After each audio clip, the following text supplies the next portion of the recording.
હર મહાદેવ, જય ગાયત્રી. અગાઉ આપણે જાણ્યું જે 7 નક્ષત્રના કયા ગ્રહ છે તે વિશે. હવે આપણે બીજા 7 નક્ષત્રો વિશે જાણશું કે 8મું નક્ષત્ર આવે છે પુષ્ય નક્ષત્ર. તો પુષ્ય નક્ષત્રને એ શનિનું નક્ષત્ર માનવામાં આવે છે. આશ્લેષા નક્ષત્રને બુધનું નક્ષત્ર માનવામાં આવે છે.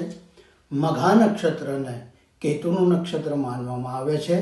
જ્યારે પૂર્વ ફાલ્ગુનીને શુક્રનું નક્ષત્ર માનવામાં આવે છે. ઉત્તરા ફાલ્ગુનીને સૂર્યનું નક્ષત્ર માનવામાં આવે છે. હસ્ત જે નક્ષત્ર છે એને ચંદ્રનું નક્ષત્ર માનવામાં આવે છે. અને 14મું છે એ ચિત્રા નક્ષત્ર છે. જો ચિત્રા નક્ષત્રને મંગળનું નક્ષત્ર માનવામાં આવે છે. આ હતી બીજા 7 નક્ષત્રના ગ્રહોની વિશેની માહિતી. હજી આપણે બીજા વિશે જાણીશું. ત્યાં સુધી હર મહાદેવ, જય ગાયત્રી.